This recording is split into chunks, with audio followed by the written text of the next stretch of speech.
अगर आप जीवन भर खुश रहना चाहते हो तो आपको लोगों की कमियों की बजाय उसकी खूबियों पर ध्यान केंद्रित करना चाहिए। इस कहानी एक लड़के का सच्चा प्यार में उसके बारे में बात की गई है। एक धनी युवक था जिसे एक गरीब किसान की बेटी से प्यार हो गया था।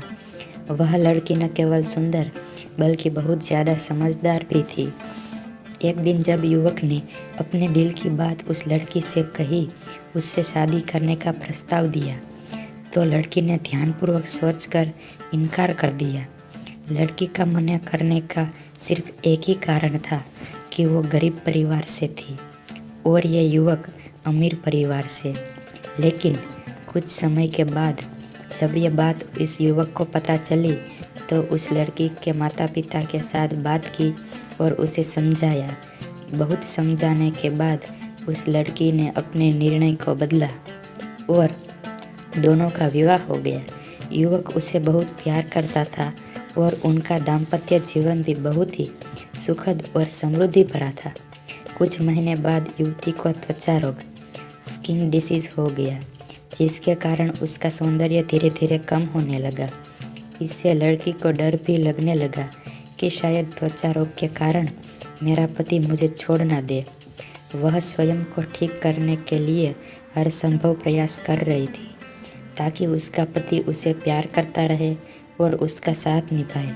समय बीत रहा था और लड़की का सौंदर्य दिन ब दिन समाप्त हो जा रहा था। एक दिन वह युवक एक काम के लिए दूसरे नगर गया। जब वह वापस लौट रहा था तो उसे एक दुर्घटना का सामना करना पड़ा। उस घटना के कारण युवक की आंखों की रोशनी चली गई।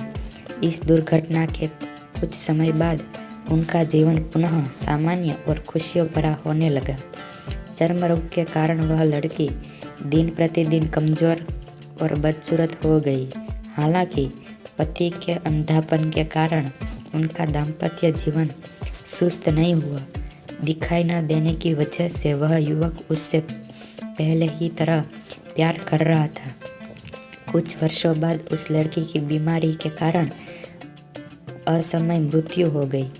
पत्नी के निधन के बाद वह युवक अंतरंग से दुखी हो गया और शहर को छोड़ने का निर्णय लिया।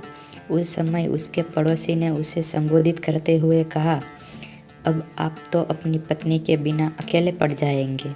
वह आपका ध्यान रखती थी और आपके लिए काफ़ी मेहनत करती थी।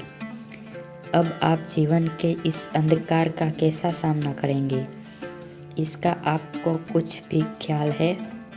तब उस युवक ने अपनी पड़ोसी की ओर देखकर गहरी सांस लेते हुए कहा, मैं कभी अंधा था ही नहीं, लेकिन मैं यह सोचकर अंधे होने का नाटक कर रहा था कि शायद मेरी पत्नी को लगे कि मैं उसी बीमारी और बदसूरती के कारण उससे प्यार नहीं करता हूँ। इसलिए मैं इतने सालों तक बिना कुछ कहे अपनी पत्नी को खुशी के लिए अंधा बना रहा। यह बात सुनकर पड़ोसी की आंखों में आंसू आ गए और वह युवक वहाँ से उठकर चला गया।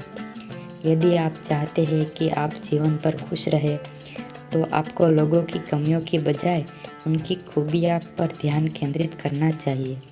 इससे आपका जीवन सरल हो जाएगा। तो दोस्तों, ऐसे ही कहानी सुनने के लिए आप बने रहिए हमारे चैनल पे और चैनल को लाइक, शेयर और सब्सक्राइब करना ना भूलें।